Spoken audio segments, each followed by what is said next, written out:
Hi, welcome to Pennsylvania Newsmakers, and as always, thanks for watching. Well, the Auditor General has weighed in on the budget debate. He claims there are hundreds of millions of dollars in savings that should be put into the budget, and guess what? Some of those budget mechanisms and considerations are, in fact, in the budget as now proposed. But first, an analysis from Gene Barr from the Pennsylvania Chamber after these words.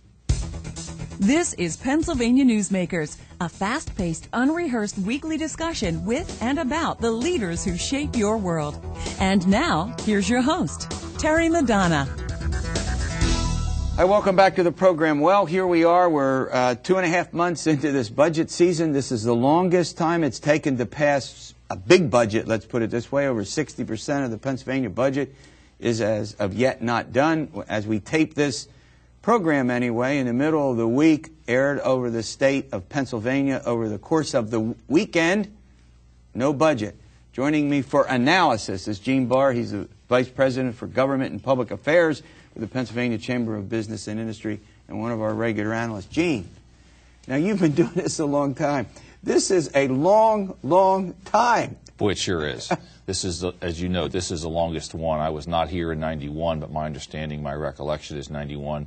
While it was torturous and probably the worst we've had up to this point, was done sometime first, second week in August. The only other analogy we've had was back in 2003, Governor Rendell's first year, in which he blue-lined education. It took us till early to mid-December to get this thing done. But most of the other state was functioning in 2003, and though Absolutely. It hurt the school districts. Education was the one. Yeah, it hurt the school districts. Some of them had their real estate and other taxes and borrowed some money, right? Right. A lot of them were utilizing their local property tax and other earned income and so forth, and a couple of them were in bad shape, but they had that. Now this year they're kind of starting to see that hurt again, as are particularly some of the social agencies that aren't getting the money that is due them, shall we say. And the hard part about this, I think, for a lot of people is that for a lot of this, there isn't any debate. I think you would agree. I mean, and it's like the state employees were hostages now. You know, we have sort of a hostage every other time. Well, yeah, the other analogy that I've had is it's almost like a pressure relief valve. The first pressure relief valve was the state employees. And, okay, we did that, we took care of them, and that's off. Now the pressure is building up on some of these other agencies that are not getting the money. You've got child care agencies that get state dollars, and you've got some federal dollars that are held up because they need state action to move those dollars along. So that's the next one. You've got schools as another pressure relief point here. So you could have a series of them, but I think that as we've heard this week, they're getting close on the total budget, and I think we're all hopeful that something's going to happen here. Yeah, and I guess the big argument, and again, this show will air if they do a budget over the weekend. This show is taped, so we won't have the full story. But the real problem now is not the total spend, which is something like $27.945 billion, a lot of money, but it's really on what they call recurring revenues. Talk about that will fund the budget for this year. Well, there are tax increases in here. There's a business tax increase that's in. There are some other things that are in there, some games of chance and certain other things, and the debate has come down to Governor Rendell saying, I don't believe those numbers are right. And there's been a constant going back and forth. As you note, there's some agreement here. 3 of the 4 caucuses seem to have coalesced around something. The House Republicans have said, we're not willing to go along yet. Interestingly enough, for a reason that's kind of 180 from Governor Rendell. Governor Rendell said, I don't think there's enough money here to spend. Many of the House Republicans have said, we don't want to spend even $27.945 billion. Now, from your observations, and again, you've been around this a lot. I mean, you were through the Ridge years when every budget was done early, before June 30. We had some nice surpluses, which made it easier, and Republicans in control of the governorship and the legislature. Governor Rendell has had at least one, well, he had both chambers for most of his time, and one chamber now, you know, in the opposite party, and every budget has been late. But this year, I mean, we got the recession that's really making it worse. But what are some of the fundamental reasons that you think this budget is so late? Well, I think that certainly you've had a lot of changes in leadership in the House and Senate. You have some differing styles. Everything takes some time for people to get used to. You mentioned the obvious, elephant in the room, which is which is the current economic circumstance we're in, which has resulted in a $3.5 billion deficit. Those are huge issues, and I think that particularly the Senate Republicans have said, no, we're going to hold the line on spending. Right. And I think one of the things, even though there's a business tax, from our perspective, speaking for the business community, there is a business tax increase in here with this capital stock. Mm-hmm. The spend is actually, the proposed spend here so far right now is actually lower than last year. Yeah. And we see that as a positive, because we were going through some unsustainable levels where state spending was increasing much faster than the rate of inflation and the ability of people to pay for it. So you've got new people. You also have 70-some new people elected in the last 2 terms. Many of them, remember in the wake of the pay hike, and we chatted, many of them took the no tax hike pledge as well, didn't they? And many of them, even if they didn't, quote, take a formal pledge, look back on that and say, geez, when we took the pay raise, we did this, some of the other actions, I don't believe that I, as a state rep, state senator, can vote that way and survive. Yeah. And some of them heartily believe that they should not be voting for tax increases and need to be voting for smaller budgets, and some believe that from a political perspective, if they vote for that, then they're not going to get reelected. So you have this philosophic difference that we talked about. You have the experience different aspect, and that's pretty important, I think. Not that there aren't good people and not qualified, but they've never been through the process before, and they don't sort of know each other? Well, they kind of don't know each other. Yeah, it's a You've got point. a new Speaker of the House. You've got a new House Majority Leader. Yeah. You've got the Senate leadership, which has been, I guess they've had a couple of years here so far. And Senator Fumo is gone, Senator Fumo's gone. And, of course, one of the big debates, and you've seen this in print, is, gee, what does it really mean without Senator Fumo being there? And some people have said, well, it does, it doesn't. I mean, who knows? But what's interesting is we've got almost, at this point, almost a mirror image in 91 when we had $1 billion shortfall that we raised $3 billion to pay for it. Here we got a $3.5 billion shortfall, and we've raised about $1 billion more in revenue, so they've made a lot of cuts. Now, before I let you go, I want to ask you one additional question. Governor Rendell, governors end up in their 7th and 8th years in what we call the lame duck. Legislature sort of rises up and says, we've done your agenda now. Mm-hmm. And the governor's job performance is down, and he admits it, he knows it, and he says, surprisingly, it's not lower. Right. So he knows. Is there some sense now in the legislature that we're in that lame duck period where the legislators are saying, okay, enough, we got to do our agenda, and it's our way now? Is there some of that I think it's almost inevitable with anybody. Yeah, I think particularly now when Governor Rendell's been asking for so many taxes, I think that a lot of House and Senate members are looking at this saying, geez, Governor, you don't have to run again. I do. Yeah, good. I think that's a huge piece of this. All right, great analysis. All right, coming up, the Auditor General of the state of Pennsylvania. He has a lot to say about mismanaging and fraud in some of the big programs in the state. Plus, he's going to run for governor. I wonder if I can get him to say he's going to run right here on this show. We'll be back in a moment.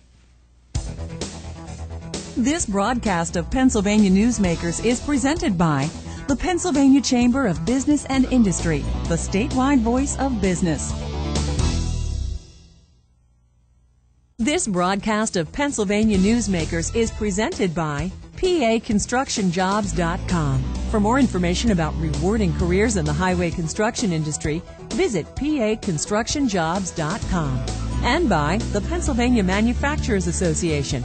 Business in Pennsylvania is our business. Hi, welcome back to the program. Joining me is the Auditor General of the state of Pennsylvania, Jack Wagner. He's in his 2nd term, big vote getter. He's one of the biggest vote getters in the state. I'm buttering him up because I have the ultimate question to ask him, and I'll see if I can. He's also going to run for governor. He hasn't formally announced. Now, I'm not going to get you to formally announce, am I? On this program right now? I'm running for governor. Yeah, but you know what I mean. You got to go issue some statement and do the grand tour. Well, do you have any sense about when you're going to do that, by the way? Sometime in the foreseeable future. Okay. But I have said, Terry, for months that, yes, I'm running for governor. I have a job to do as Auditor General, as a statewide elected official. We're going to talk about that, by the way. And I'm focused on that. That's of greater importance than me announcing I'm running for governor. Yeah, I mean, I don't want to delay this, but your compatriot, in a statewide office, the Attorney General has announced, and he might well be your opponent, and even some Democrats are criticizing him. It's a tough problem when you're an office holder, you got that job to do, but you run, and then folks always say, well, you're doing what you're doing merely to advance your candidacy, but you still have a job to do, right? Absolutely, and that's my first priority. Yeah. All right, well, let's talk a little bit. Look, you made a lot of news. First of all, you've done a lot of audits, your office, and brought to light a lot of mismanagement of state dollars. I think everybody would agree with that, whether they like you personally or not, or like what you, but that's your job. But there is an audit that you did and some suggestions that you did to the Pennsylvania legislature over the budget that I think are pretty novel and pretty unique. Let's talk about the audit first. You argue that there's fraud, waste, and mismanagement in the Pennsylvania Department of Public Welfare, and that money, first of all, it's wrong for the people to be there, and secondly, that money could be used to help resolve the Pennsylvania budget problem. Talk a little bit about that audit. We have done several audits of Department of Public Welfare programs. The first one was several years ago, the LIHEAP program, the Low Income Home Energy Assistance Program, that's funded by federal dollars, but a $200 million program annually. We did that program. We said there was waste and abuse and the potential for fraud. Department of Public Welfare said, no, there's nothing wrong. Various agencies that work within the LIHEAP said there's nothing wrong. 2 months ago, the District Attorney of Philadelphia, Lynn Abraham, brought charges against 18 people, of which the majority work for the Department of Public Welfare. So she thought there was fraud. Right. We thought that also when we did our audit. Since then, we've done other audits. Audits of the medical assistance program. At county assistance offices, we have said that there is a 14% error rate in eligibility in terms of commonly applicants. Medicaid. We would refer to that as Medicaid. Okay, as Medicaid, and we think the majority of the lost dollars in that program are actually going to insurance companies, because the eligibility of a recipient changes and an insurance company receives what's called a capitation payment, a monthly fee that they get for services provided to an individual on Medicaid. Right. A third audit that we did recently was the Special Allowances Program, a $200 million program funded 75%, $150 million by state taxpayer dollars, a program to take people from welfare to work. Right. To help them in training, help them buy clothing, help them get tools, help them with child care. We found within that program significant waste and abuse and an environment for fraud. And let me just stress this. Okay, go ahead. The employees are doing a quality job working within the Department of Public Welfare. There is a lack of oversight, a lack of management, principles and procedures. As a matter of fact, in the files that we audited, 75% of them did not have validation of expenditures, did not have receipts, which we think is a serious environment for potential fraud.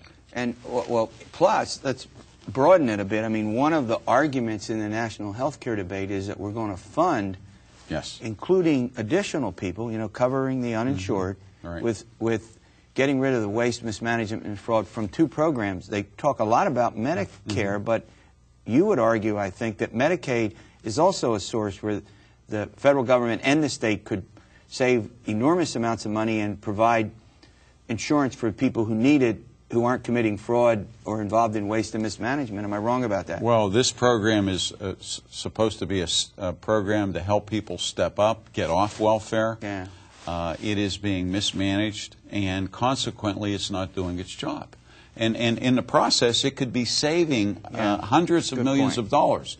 And these are reoccurring savings. These are not one-time savings. You got it. If you get it right within this program, you can help more people in need also. All right, I'm talking with the Auditor General, done a series of audits that actually got a lot of press coverage in the last couple of weeks. We're delighted to have him here, and we're delighted to have you viewing, and we'll be back in a moment.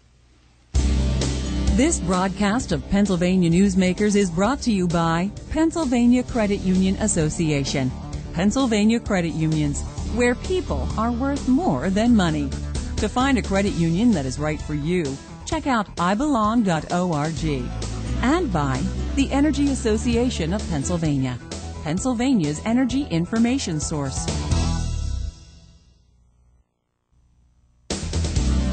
This broadcast of Pennsylvania Newsmakers is presented by the State System of Higher Education.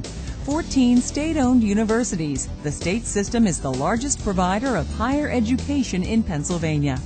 and by the Hospital and Health System Association of Pennsylvania, working towards a healthy Pennsylvania.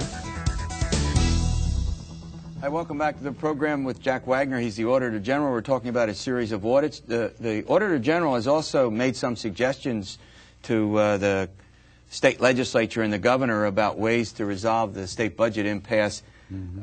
Some of them amount to, I mean, as I've read your press release on it and looked at it, we're talking about a lot of money here. Why don't you just highlight what you have told the governor and the legislature about savings that they could make that would help balance the budget and, you know, benefit taxpayers? Two of which we've talked about already, the reoccurring savings within the Department of Public Welfare and the medical assistance, right? The Medicaid program, the special allowances program. We think there is hundreds of millions of dollars that can be saved just by better management from within those departments. And they're the best savings because not only are they savings this year, but they are next year and the following years. Other examples we have given, there is approximately $3 billion in uncollected taxes in Pennsylvania. We think that about half of that is collectible. Recently, New Jersey had a tax amnesty program. They collected $700 million. We think it's possible to collect a couple $100 million.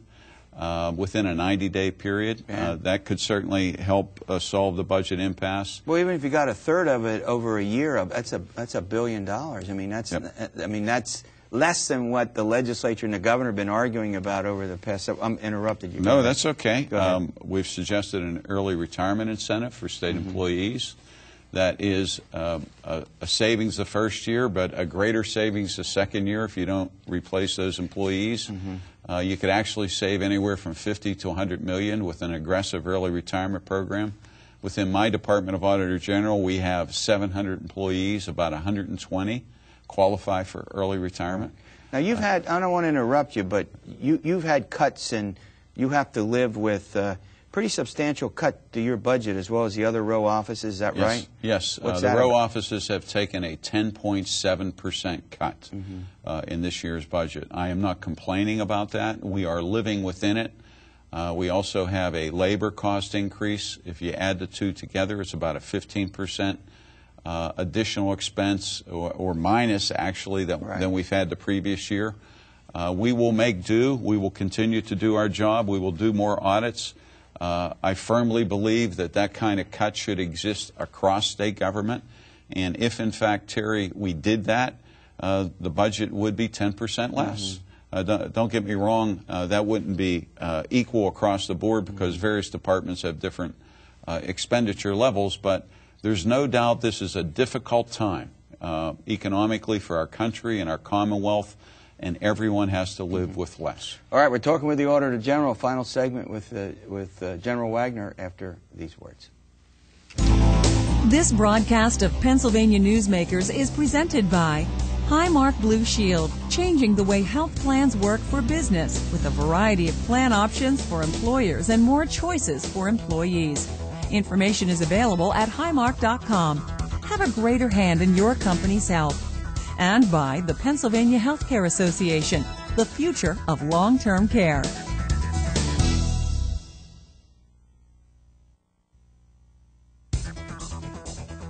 This broadcast of Pennsylvania Newsmakers is presented by Penn Future, where we believe that every environmental victory grows the economy, and by the Pennsylvania Cyber Charter School, bringing educational innovation and freedom to the children of Pennsylvania.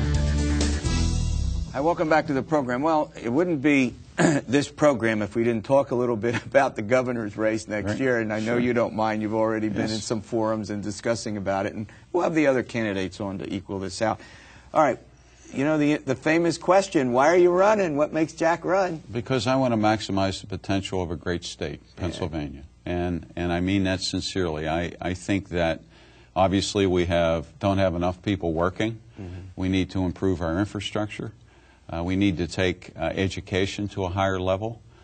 We should be the energy capital of the country. There's some of my objectives, and I can talk in great depth about each and every one of them. Most importantly, though, we're facing difficult economic times going forward. As Auditor General, I've been the mechanic looking at the engine from the inside out. I think Pennsylvania government needs to work on all 8 cylinders. It's not today. The demands on us going forward are such that we must have an efficiently run government. Now, you would generally be considered a fiscal conservative. I think, just from what you've done in these suggestions, I know that you're not wowed about spending all of the rainy day fund. That's the fund that the state's required to put a certain amount of money in to hold, for times like this. You're not a fan of spending all of that. You're not a fan of the increase in the state income tax. Is that right? That's Governor right. Rendell. Go ahead. Yes, not at this time. I think increasing the PIT or the sales tax during these difficult economic times when the average family is faced with less money is a bad idea. Well, on the other big issues, I mean, would you generally consider the economic development thrust of the we poured a lot of state revenues. I mean, some I think very good, and some the usual pork that you'd expect. But I think the governor's done some good things, Governor Rendell, and I would give him positive grades on early childhood education, on him enhancing the educational process. The problem is right now we have to live within our means. Right. Also on economic development. Do we need to be competitive with surrounding states and other regions of the country? Absolutely. Do we need to keep Harley-Davidson and York? Absolutely. And I commend the governor for putting a good deal on the table to keep them. We have to continue to save manufacturing. We have to continue to save the jobs that are here. At the same time, grow companies. We have to support higher education, one of our great assets in Pennsylvania. It costs too much to go to school in Pennsylvania, Terry. We're in the 40s in terms of the cost of the average student, the debt that they have coming out of college. I think we need a program to address that, and that's one of my goals as governor. Now, you've run twice before, so you'll have a fair idea, I mean, not more than a fair idea about the size of this state and how tough a job is. When do you sort of switch the gear on? Because you and I talk about when do you have to announce, you've already said you're running. When do you kind of switch the gear on? Now, I know you got your job to do and you're going to do it, and say this is it, we're running flat out. After the October or November municipal elections, maybe? Well, we've been running at a fast pace for quite some time, and I will continue to. But again, I say that my first responsibility is my elected position. I got it. But there's another election in front of us. When the November election's over, it's 2010. All right, you get the last word. And thanks. Thank You're you. always welcome on here. You Thank got you, news, Terry. you bring it here. We'll put it on the air. All right, and thank you for watching, and as always, stay well.